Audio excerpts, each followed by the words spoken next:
dhidhiibbaa micciirama Oromoon keessa jiru kanaan ifii kof jibban qabu. Dargaggeessi Oromoo sun otuu hiyyeessa miti ta'e mootummaa guyyaa 5 bulchu.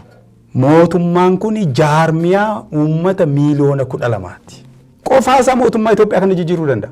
Qabsoon saayikiliidhuma kana keessa darbuu qaba. Waan eegan qofaatu nama mudata miti. Waan nuti hin eegne nu mudateera addaan bahuun, addaan faca'uun, wal qoqqooduun.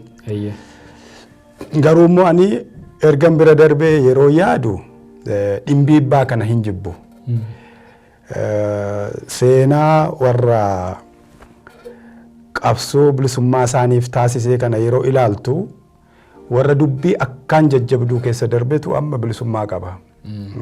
Warri akka lallaafaatti deeggarsa biyyoota guguddaa fa'iin bilisummaa argatan kun akka kibba Sudaan kuni akka gaariitti hin jirani.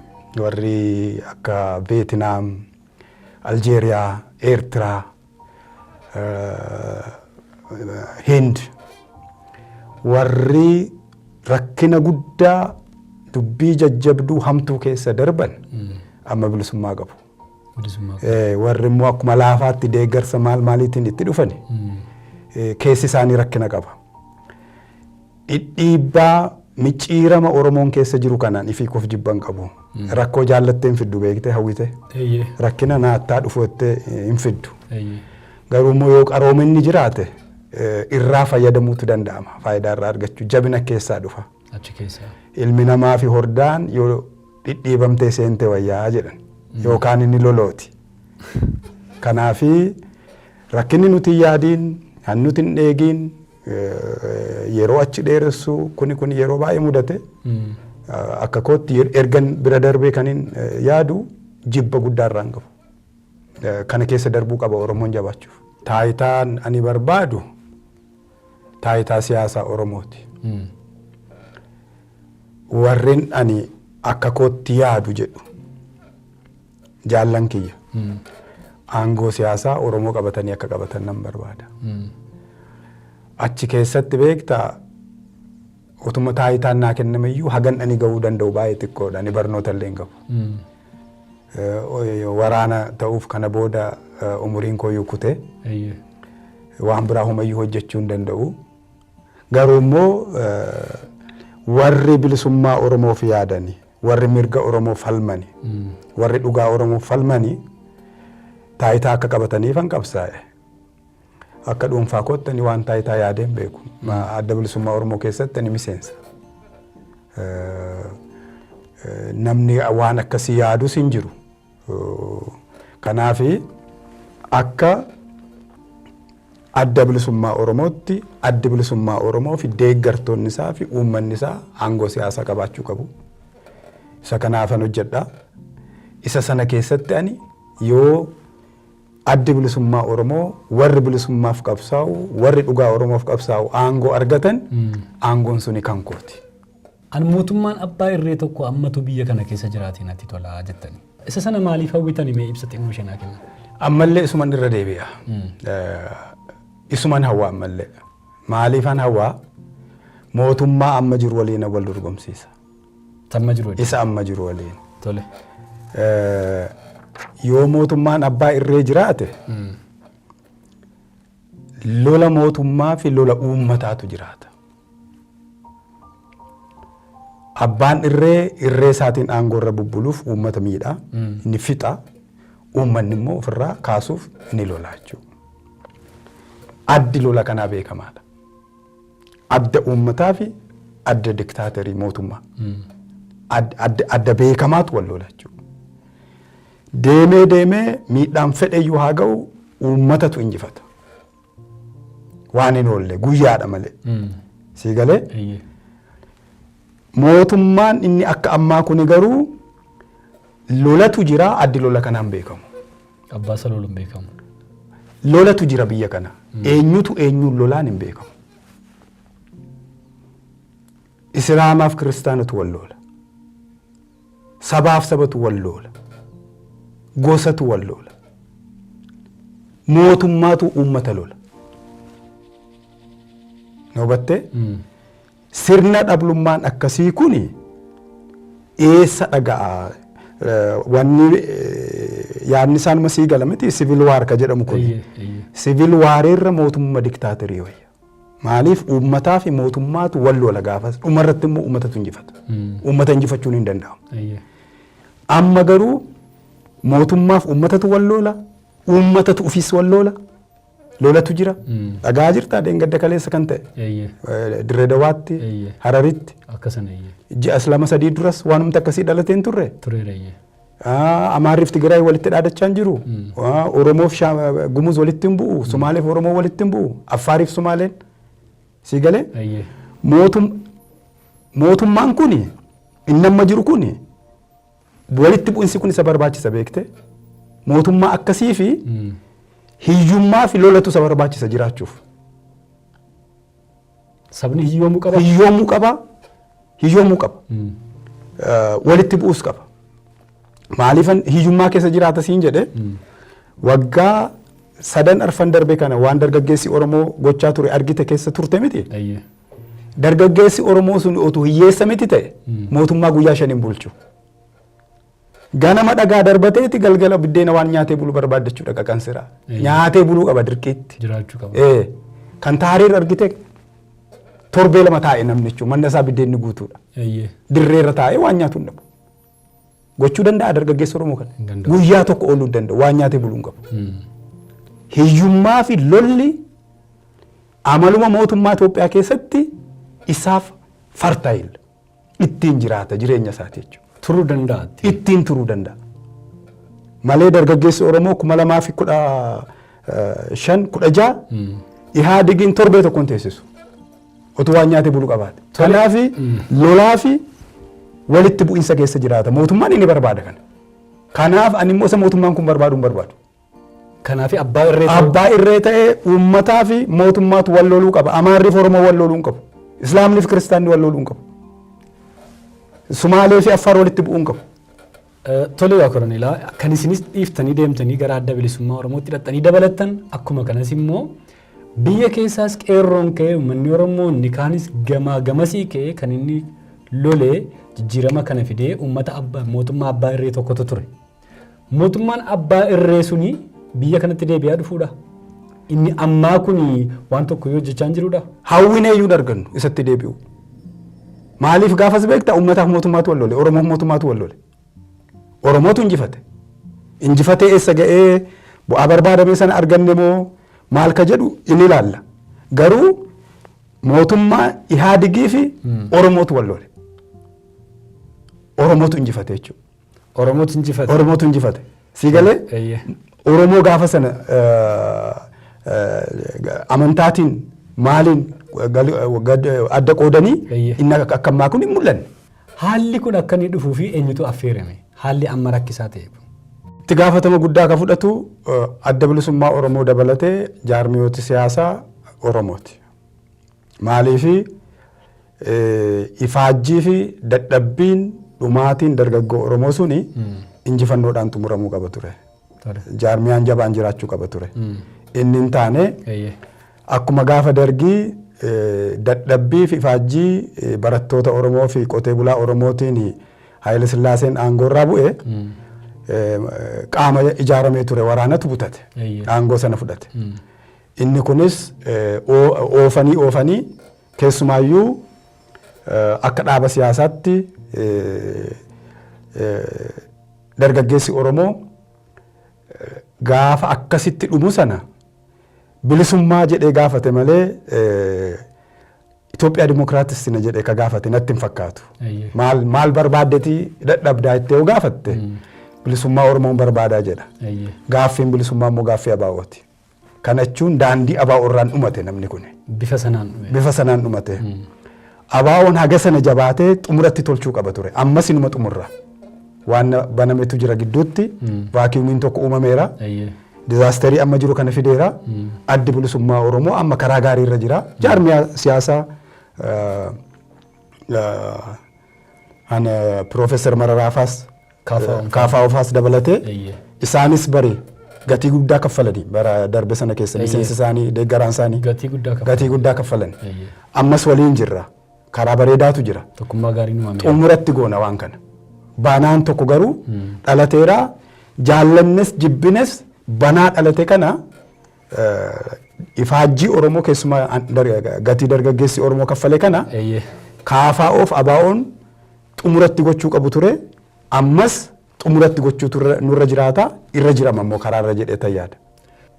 Mootummaan kun akkaan gara hamaatti deemaa jira. Maaliif gara hamaatti deemaa jira? Waanan waggaa 5 dura beeku tokkotu jira. Yaada arbanyoochi Gimboot 7 keessaa dhufe tokko. Inni kuni addi bilisummaa Oromoo Eertiraa dabalatee biyya Faranjiirraa biyyoota ollaarraa deeggarsa akkan arganne dookumentiidhaan kan qophaa'e ture. Kanarratti beektaa Tasfaayee Gabraab dhageessee maqaa joornaalistii sana. Hiriyaa kootii nama isaanii tokko wajjin wal naquunnamsiise.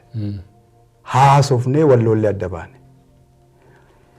Itoophiyaan nama miiliyoona 12 qabdii jedha dookumentiin sun. Miiliyoonni 12 kuni ka Oromummaan himanne, ka Amaarummaan himanne, kan Tigraayin hin himanne bakka hundaarraa ka dhalatu. Beekumsa guddaa ka qabu. Qabeenya guddaa ka qabu. Qorqablii Itoophiyaa bituu ka qabu. Kana ABO'n hin danda'u. Eertiraatti waajirri isaa cufamuu qaba jedhamee dookumentii mootummaa Eertiraatti dhiyaate.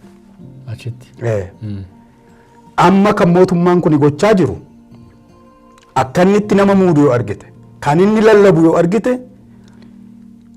mootummaan kun jaarmiyaa uummata miiliyoona 12ti. Mootummaan amma jiru. Mootummaan amma jiru. Amaarummaa gadi xiqqeessee, Tigrummaa gadi xiqqeessee, Oromummaa gadi xiqqeessee dhuguma warri kun beekumsa qabu, qabeenya qabu, saayikooloojii biyya kana bituu qabu isaaniin gabbisaa deemuu irratti jira. Inni kun immoo gaaffii naashinaalizimii amma Itoophiyaa keessatti guddatee jiru kana wajjin lola guddaa fida. Walitti bu'iinsa guddaa fida. Kanaaf akkitti mootummaan kun amma adeemaa jiru kun biyya kana balaa guddaa keessa galcha.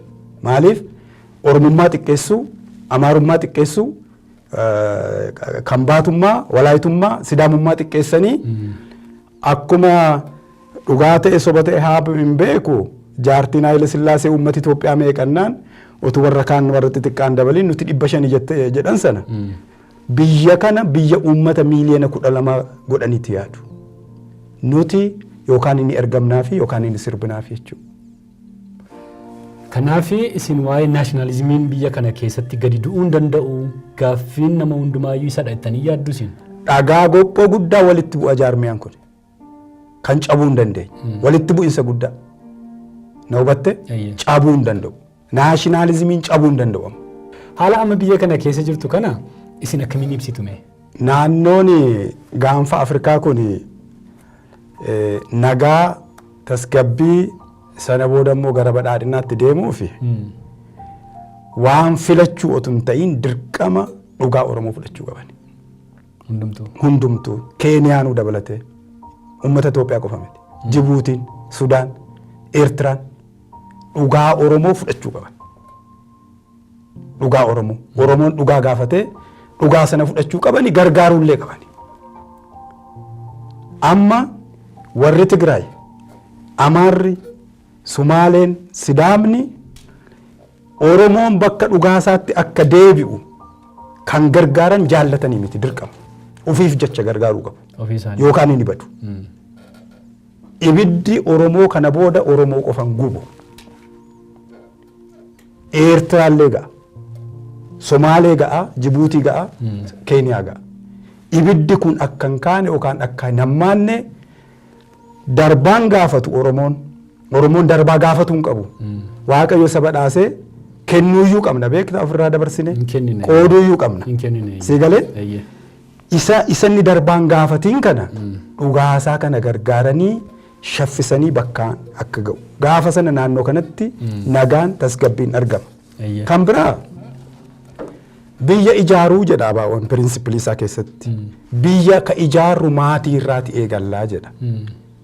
akka ammaa warra qabeenya guddaa qabu akka mootummaan kun yaadu warra beekumsa guddaa qabu warra namni maqaa isaanii beekurraa utuu hin ta'in maatiirraa eegallee biyya ijaarraa maatii gaariin yoo jiraatedha biyyi jiraata jedhee waa yaaduufi maatiin Oromiyaa hunduu dhaabbatee maaltu akka hir'ateef maaltu akka guute maal gochuu akka qabu yaaduu qaba Oromoon hunduu noobattee Islaama Kiristaana maal utuu hin jedhin yaadee ani maatiin kun biyya kanaaf maalan godhe jedhee yaadee gumaacha mataasaa gumaachuu qaba biyya kana nagaa gochuuf. Seenaadhuma mootummaa Itoophiyaa kana yeroo laaltu Haayile Sillaaseetiin uummati isin jibbee jedhee namni tokkotti hime. Haayile Sillaaseen Finfinnee kana keessa ba'eeti saantima akkasitti harkatti baatee uummati jilbeeffatee yeroo sagaduu fi uummata kanatu na jibbaa jedhe. Waan isa jaallatu see. Ijoolleen keenya amma aniifati har'a ganamatti ciree nyaattee dhufte nyaatte miti anillee nyaadhee buna dhugeen dhufe. Ijoolleen keenya ijoolleen aangoorra jiran Dooktar Abiy Ifaan jedhama. Lammaafaa ijoollee keenya miti.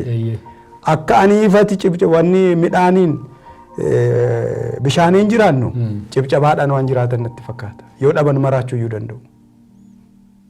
Inni kuni isaan sirriidha jechuu miti. Mangistuu Haayila Maaramiif akkamitti harka rukutame? Mallasiif akkamitti harki rukutame? Namni keenya baatee afaan toltee haasaa gaarii goonaan harka sii rukutan gammada. Harka sii rukutee jenna jechuun ati sirriidha jechuu miti. Harka rukunnaa kana dhiisanii isa kaan dhaggeeffachuu qabu. Isa qofaadha dhaga'u. Yeroo tokko tokko immoo dhaabbatanii iyyuu eeguu jalqaban bara. Waa haasa'anii waa jedhanii namni harka rukutu noormii ta'e. Jireenya isaanii ta'e. Harka rukutadhanii. Harka rukuta jedhanii eegu dhaabbatanii haasaa gidduutti aadaa ta'e. Harka rukuttaa sana utuu hin ta'iin kan Oromoon Amaarri Tigraay mana isaa keessatti haasa'u dhaga'uu qabu. Namoota caasaa kanallee tolfachuu qabu. Morkattoota duwwaa ta'uu hin taane namayyuu. Namayyuu. Morkattoota waliin immoo iyyuu mootummaatu irra guddaadha. Irra guddaan isa miti humna qabu. Isa guddaatu dhiisuu qaba waa. Isa xiqqaaf beekta hangafatu isa quxisuuf waa dhiisa. Yoo warri mormitoota moo maal naan jette? Morkattoota. Yoo isaan balleessan illee yoo akka malee hamaan ta'in ka seera bira geessu yoo hin ta'in dhiisuudhuma qaba mootummaan. Dirqama dhiisee fi obsee fi biyya kana gara nagaatti oofuu gara gaariitti oofuu dirqama qaba. Garuu kana gochaa hin jiru. Yoommoo balleessan seeraan fixuudha. Namoonni morkattoota jedhamanii dhaabbileen siyaasaa sila siin jettan adda bilisummaa Oromoo keessa ta'uu danda'a, KFO ta'uu danda'a, dhaabbilee kan biraa ta'uu danda'a. Rakkin amma uummanni Gujiif keessattuu uummanni Wallaggaa keessa jiru maaliif callisanii yeroo kana keessattuu? Ani isa kana akka waraanaatti sii deebisu isaan akkasitti yaadu ta'e akkasitti yaadan ta'e hin beeku. Warri KFO fi ABO. Garuu waraana keessa maal jedhama beektaa? Gaafa diinni kee dogoggoru hin jeeqiin jedhama. Yoo jeeqxe karaatti deebi'a. Itti fufuudha. Shaffisaan itti fufuu qabaa faasiliteet gochuufii qabda. Akka inni duubatti deebi'een sirroofneef. Jeequmsa isaa dogoggora isaa sana. Kanaafi mootummaa kana dhaqileetti oofaa jiru. Kanaaf callisan. Ani akkasittan tilmaama. Mootummaa kanatu qileetti shaffisaan deemaa jira. Kanaaf callumeedhaan. Ani akkasittan tilmaama. Akka kana malee bor uummata nu filataa uummata kana duratti filannoodhaaf dhiyaanna jedhan kanatti garaa jabaachuu isaanii miti. Natti hin fakkaatu. Mootummaa kanaafi boolla qotaa jiru natti fakkaata. Amma waan ni dhageessu tokko tokko nama suukanneessaa garuu numa darba. Kan si dhibu uummati Gujii yookaan uummati Wallaggaa qofti ijaarame karaa mootummaan filate kanaan karaa amma mootummaan filate lola kanaan hidhate mootummaa kana jijjiiruu qaba danda'a quba qabaadha. Qobaasa. Warri Eertiraa bar miliyoona 3 ka dargee achi ari'an. Dubbiin baay'achuu miti bar. Maal amma uummati Wallaggaa kun miliyoona 3-4 hin ta'u hin beeku ganni ta'u. Jijjiiruu danda'a mootummaa kana jijjiiruu danda'a. Qofaasaa mootummaa Itoophiyaa kana jijjiiruu danda'a.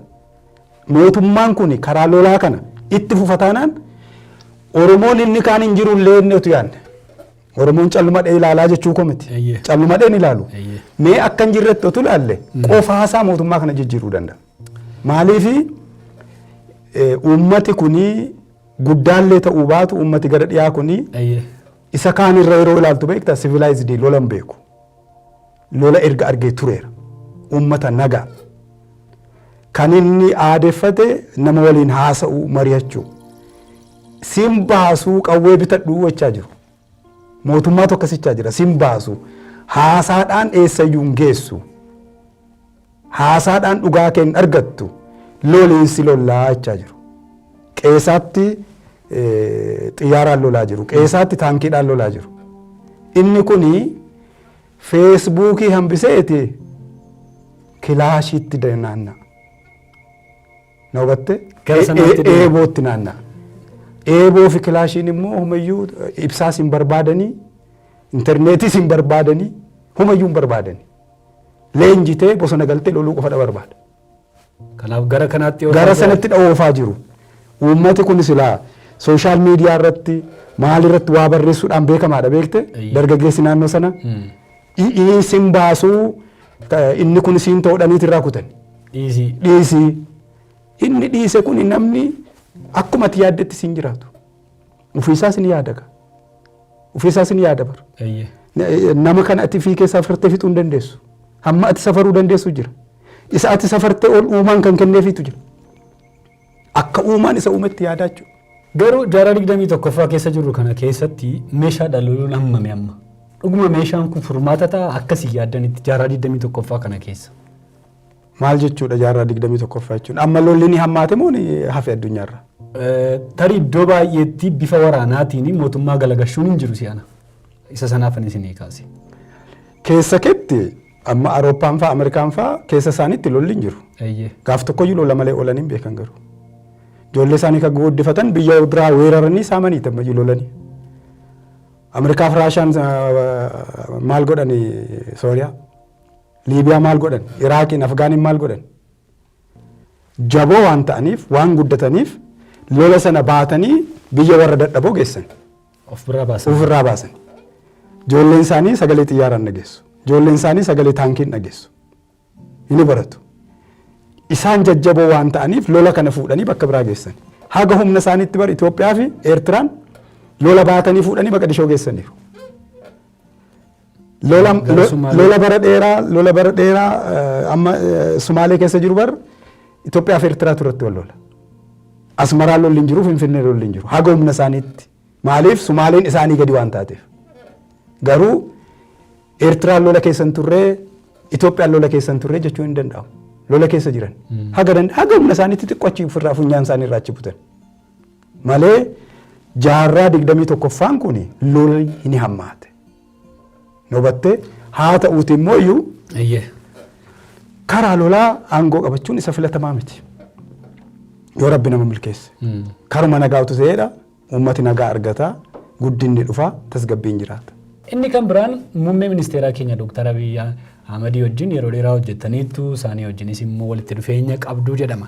Mee walitti dhufeenya keessan wal beekumsa keessan gabaabsaatiin natti himame isaanii wajjin. Egaa barrisaa dheeraadha gaafuma waraanatti makamne irraa jalqabnee wal beekna.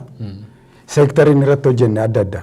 Inni jalqabuma irraa jalqabee reediyoo waraanaa irratti hojjete. Isumayyuu guddise gara wanni itti IT maal kanatti ol. Isuma guddise. Egaa hanga waraanni Itoo Eertiraa dhumatee sana booda anuu hojiirraa na dhowwanii mana taa'utti wal argina. Irra guddaa naa bilbilee wal argina naasofna. Yeroo waraana sana ammoo tiimiin inni keessa ture nama 7 yookaan nama 8. Bakkuma nani taa'utti marfiin isaan irra bu'ee isa qofaatu lubbuudhaan hafe. Laalaa Ideedaa jedhama Baadimmee. Achitti. Tiimii sana keessa asuma qofaatu lubbuudhaan hafe. Gartuunni wajjin ture. Gartuunni waliin ture sana achuman jira yeroosi. Yeroo dheeraa waliin turrechis. Gaafa waa mumbuufate waan Oromoo gaafa sana jiru sana waliin haala ture sana waliin loogii sabaa sana waan itti dhufee hafuura baafata. walitti hafuura baafanna akkasumatti turre gaachuudha. Mee ammoo walitti dhufeenyi keessan akkam yeroo rakkoon akkasumaan karaaru kana yeroo sadarkaa kanatti immoo iddoon dhufu kun taayitaan dhufu kun walitti dubbattanii waliin taatanii rakkina jiru kana furuudhaaf waan mari'attan qabdu.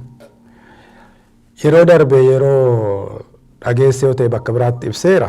Mana adabaati yeroo baatan. Achi yeroo mana adabaati na waame waan akka komii wayii natti hime. Natti dhiyaachuu qabda turte na gargaaruu qabda turte waan amma naan jettu waa dubbanne naani kanafaa dursitee natti himuu qabda turte waan jedhu. Garuu immoo haa afaanumaa afaa jedhu malee ani miseensa adda bilisummaa Oromoo miseensa karuma kana miilaan deemaa ooludha inni piraayim ministeeriidha karaa wal arganuu hin jiru. Amma gaa karaan saayyuu hin jiru jechuufan siin jedha yoo fedhiin saayyuu jiraate. Garuu utuun itti siqee utuu yaadota kana kaasee fi barreeffama akkasiituun ergee fi na dhaga'uu danda'a kana waa'ee saba kanaa irratti hojjechuu danda'a jettanii nama yaaddanii miti.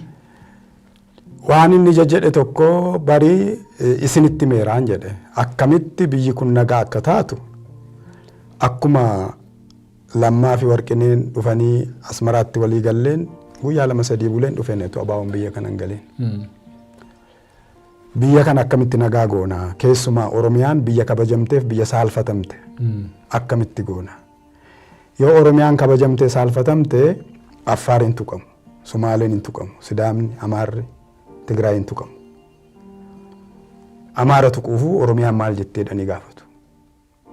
Kanaaf haala amma jiru kanatti as dhaquu hin dandeessani.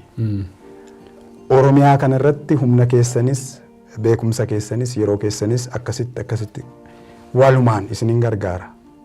Akka jaarmiyaatti isin gargaara akka dhaabaatti anuti akka dhuunfaatti miti. Oromiyaa akkanatti nagaa goonaa jennee deddeebisne Lammaa waliin haasofne. Naani kana ani barii isinitti meeraan jedhe ani hin beekuu naan jedhe egaa dhugaadha moo dhugaa miti barii Lammaatti mechuun ani sitti mechuu kooti. Inumaayyuu beenu dhaqiiti waan kana Abiyyi waliin isaa haasofna naan jedhe Lammaan innaani sitti mennaan isatti mechuudha addaan bahee maal qabaadheen isa birayyuu hin dhaqne. Amma yeroo na dubbisu garuu ani kanan beekuu naan jedhe. Lakki ani yeroo sana Lammaatti mechuun sitti mechuudha akkasittan fudhadhee. Garuu immoo biyyi kun akkamitti akka nagaa taatu haasa'een ture. Akka dhuunfaa koottatu hin ta'in akka jaarmiyaattuu abaawoonuu fedhii akkasii akka qabu. Biyya kana nagaa gochuu irratti si waliin hojjechuuf fedhii akka qabu dubbannee turreennaan ani kana natti himuu qabda turte naan jedhe. Egaa amma darbeera. Ani Lammaatti meera. Waan hin hime immoo bal'aadha. Sana gidduutti addaan kuttanii na hiitanii. Maaliif akka na hiitanis hin beeku. Kana faa dubbanne jechuudha. Waa'ee filannoo amma biyyi kun itti deemaa jirtu maal jettu isin? Haala amma biyya kana keessa jirtu wajjin filannoo itti deemaa jiru kana akkamitti ibsitu isin? Dhimma kanarratti abaa'oon jabinaan dorgommiidhaaf qopheessaa jira. Ani immoo muuxannoo koorraa kan hin yaadda'u abaa'oon Oromiyaa keessatti ni mo'amu ammoo namni sagalee isaaf kennamuun kennuumayyuu na yaaddeessu. Beekamaadha waan ta'eef bu'aansa. Garuu filannoo akkamiitu taasifama? Namni yaaddoo keessa jiru waa filachuu danda'a. Inni filate sun akkamitti dhugaadha jedhamee amanama. Inni amanamaa dhuguma filate jedhame. Filannoo sana dura waan guguddaa ta'uu qabutu jira biyya kana. Yaaddooni yaaddoo 3-4tu jira. Tokko beela. Oromoon beela keessa jira. Namni beela'u waan filannoo siyaasaa guddaatti hin cinqamu. Namni boor waan hojjetee bulu qabaachuu isaa hin beekne waan filannoo homayyuu itti hin fakkaatu. Abbaan fedhe moo dhiise yaaddoo biraati qaba. Namni nagaadhaan bahee galuu hin dandeenye lolli irra jiru isatu dursee isa yaaddessa.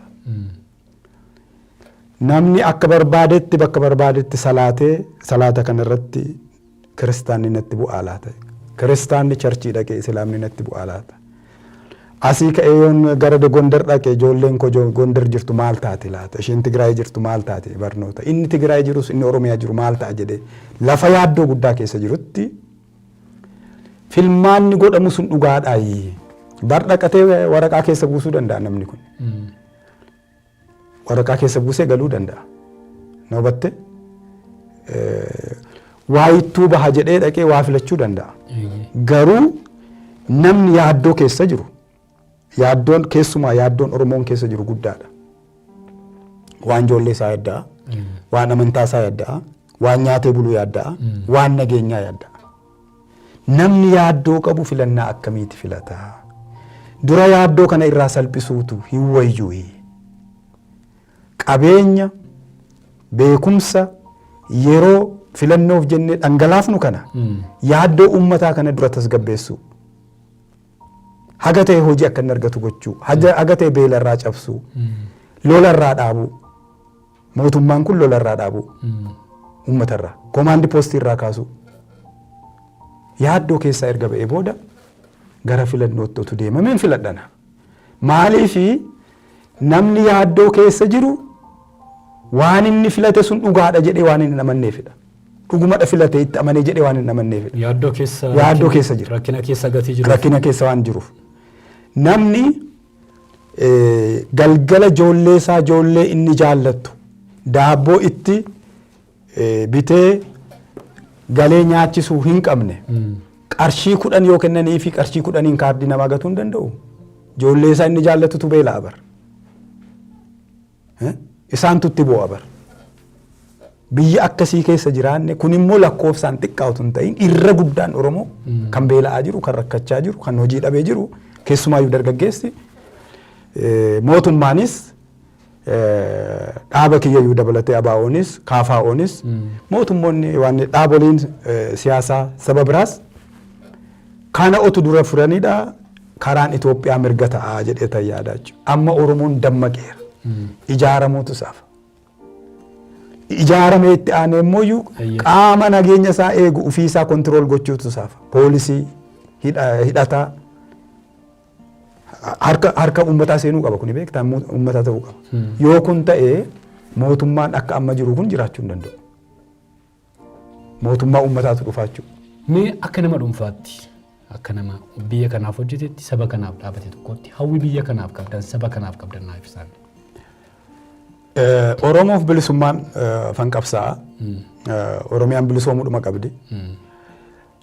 Bilisummaan keenya dhugaa ta'uuf garuu ollaa keenya wajjin nagaa ta'uu qabna. Nagaa ta'uuf hiyyummaa fi hiyyummaan baduu qaba. Nageenyi jiraachuu qaba. Lolli biyya kanarraa dhaabbachuu qaba. Namni sammuudhaan guddachuu qaba. Argitee bilisummaa keenya dhugoomsuuf uummata Amaaraa badhaadhe, uummata Amaaraa qaroome, uummata Tigraay badhaadhe, uummata Tigraay qaroome, Affaar, Somaalee sabni hunduu ollaan keenya kuni nagaa qabaachuu qaba. Jireenyi isaa gaarii ta'uu qaba. Qaroomaa ta'uu qaba. Gaafa yoo qaroome yoo nageenya qabaate yoo sammuu tasgabbiidhaan yaade hiree uummataati murteeffannaa isaa kabajaafi. Oromoon bilisummaa filatan beekaan. Filannoon garuu kan isaati. Kan isaati. Kan dhugaa ta'uu danda'u yoo ollaan keenya nagaa qabaate. Ollaan keenya tasgabbii qabaate. Badhaadhina yoo qabaate.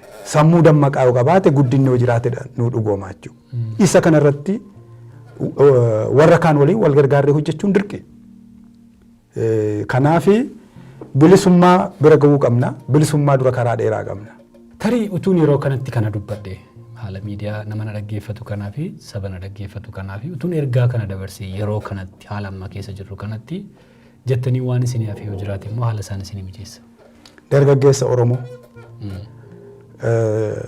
waan lafa abbaa keenya waan lafa abbaa keenyaa yoo lafti hin jiru ta'e homtuu hin jiru. Addunyaan kun baay'ee qaroomte. Baay'ee guddatte. Lafa isa gaafa duraa uumaan nuu kenne irratti garuu konyee tokko dabaluu hin dandeenye. Biyyee konyee tokko hin daballe. Waan lafa abbaa keenyaa kan lafeen abbootii keenyaa keessa jiru akka laaftuutti hin ilaalina.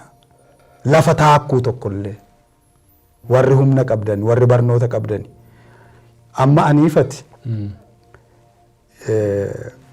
namni umurii qofaaf hin du'u garuu immoo akkasumatti eegna miti. Yoo umuriidhaan wal duraa duubaan eebbifamnee deemna ta'e gabrummaan barsi caalaa ana caalaa siin miiti situ bara dheeraa keessa jiraata na caalaa situtti cinqamuu qaba ani umuriifuu keessaa bahaan jira. Kanaaf dargaggeessi Oromoo waan lafa abbaasaa rafee buluu hin qabu boqonnaa isaaf kennuu hin qabu. Lafa malee homaa hin qabdu. Oromoon immoo amma qabeenya homaatu hin qabu lafa malee. Lafti isaa immoo qabeenya guddaadha kan bakka hin buunedha. Kanuma qofaan jedha.